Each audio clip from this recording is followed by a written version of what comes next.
विशेष गरी श्री पञ्चमीको दिन नयाँ बालबालिकाहरूले कलमको चलाउनको लागि सुरुवात गर्ने दिन र पुरानाले कलमलाई निरन्तरता दिने दिन।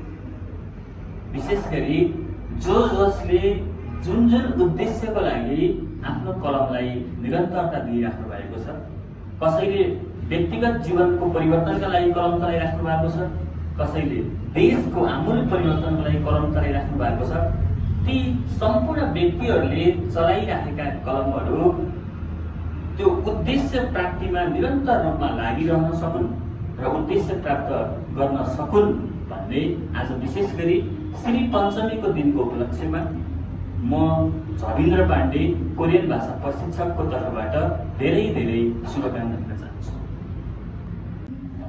आजको यस विशेष दिनमा हाम्रो यहीकै हाम्रै प्रिय विद्यार्थी जसको हिजो कोरियन भाषाको परीक्षा थियो र जसले हिजोको कोरियन भाषाको परीक्षामा 40 मा 40 मिलाएर 100 मा 100 ल्याएर चाहिँ ल्याउन चाहिँ सफल हुनु भएको छ र उहाँलाई बधाई दिँदै मैले चाहिँ अगाडि स्टेजमा चाहिँ आमन्त्रण गर्न चाहन्छु।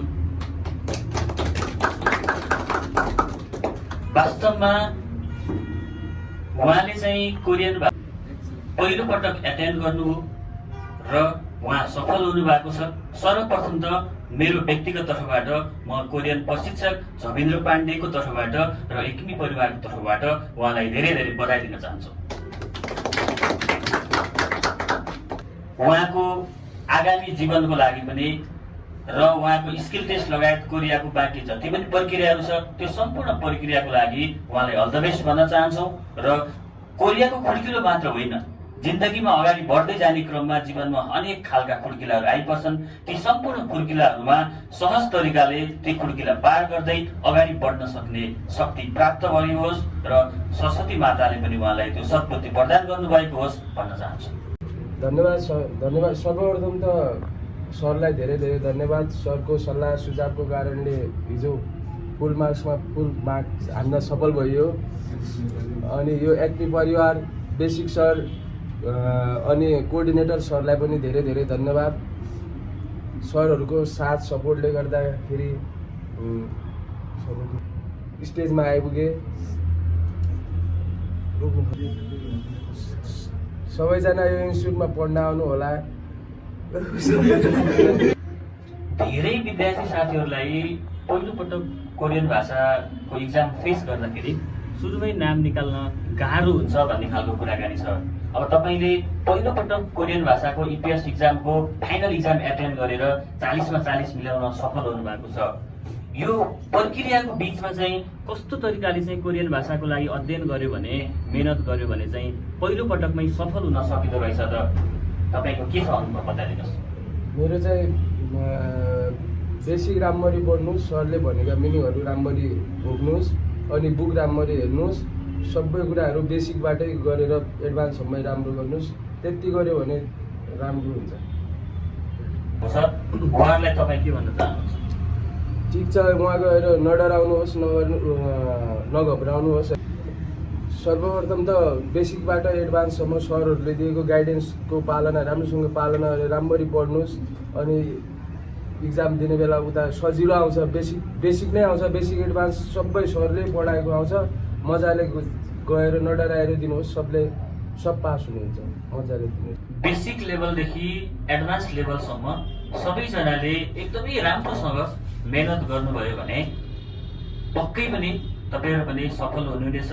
र आज सरस्वती पूजाको दिन, श्री पञ्चमीको दिन बाँकी जति पनि विद्यार्थी साथीहरू हुनुहुन्छ, तपाईहरु सबैजनाको परीक्षा पनि राम्रो हुन सकेको होस् र सबैजनाले 40-39 ल्याएर कोरियाको यात्रा तय गर्न सक्नु भएको होस्। र विशेष गरी तपाईको पनि कोरियाको बाँकी लगायत बाँकी जति पनि प्रक्रियाहरू छ त्यो प्रक्रिया छिटोभन्दा छिटो सफल भएर हामीले छिटोभन्दा छिटो चाहिँ शोभायात्रा भनेर भन्न पाइयोस्। धेरै धन्यवाद छ। एकदम खुसी लागेको छ। धेरै बधाई। परिवारको इज्जत राखिदिनु भएको छ। जुन सपना बोकेर कर्णालीको चिसो हावाबाट काठमाडौँ प्रवेश गर्नुभएको थियो र कलङ्की हैन, जुन एउटा द्वार हो, मेन मुख्य द्वार हो काठमाडौँ प्रदेशको, कलङ्कीलाई नै छानेर त्यसमा पनि कोरियन ल्याङ्ग्वेज सेन्टरमै आउनुभयो र हामीले यहाँ सकेको इन्भाइरोमेन्ट क्रिएट गऱ्यौँ र त्यो वातावरणमा तपाईँ सहजै घुलमिल हुनुभयो र तपाईँको प्रयास र हाम्रो प्रयास है हामी दुवैको तर्फबाट यहाँ सरको गाइडेन्स त्यसै गरी यहाँ व्यवस्थापनको पार्टबाट र तपाईँको अथक प्रयासबाट आज तपाईँले आफ्नो जुन सपना बोकेर आउनुभएको थियो त्यो सपनालाई लगभग पुरा गर्नुभएको छ र बाँकी आगामी प्रक्रियाको लागि धेरै धेरै शुभकामना। नआत्तिनु होला, सबै कुराहरू सहजै हुन्छ र छोटै समयमा तपाईँ यसरी आफ्नो सपना बुनेर आउनुभएको थियो र परिणाममुखी रिजल्ट दिन सक्नुभएको छ परिणाम।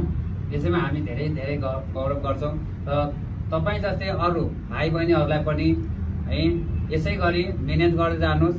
मिहिनेत तपाईँहरूको हो, हामीले तपाईँलाई गाइडेन्स अथवा निर्देशन मात्र गर्ने हो। हाम्रो पार्टबाट तपाईँलाई गर्नुपर्ने कुराहरू सबै गर्छौँ, A to Z सबै गर्छौँ। सरहरूले दिने कुराहरू सबै दिनुहुन्छ। यो कुराहरूलाई आत्मसात गरेर अगाडि बढ्नुभयो भने कोरियाले हरेक वर्ष धेरैभन्दा धेरै डिमान्ड दिन्छ नेपाललाई लगायत धेरै देशहरूलाई। त्यसमा तपाईँ पनि सिलेक्ट हुन सक्नुहुन्छ। तर के त हामी मिहिनेत कम गर्छौँ, रिजल्ट धेरै खोज्छौँ, त्यसो गर्नु भएन। यो भाइले जसरी मिहिनेत गरेर आज है विशेष दिन श्री पञ्चमीको दिन 2022 सालको आज विशेष दिन श्री पञ्चमीको दिन हामी यो दिनलाई खास गरेर शुभारम्भको दिन भन्छौँ। हरेक हामी आज नयाँ नयाँ योजनाहरू बनाउँछौँ।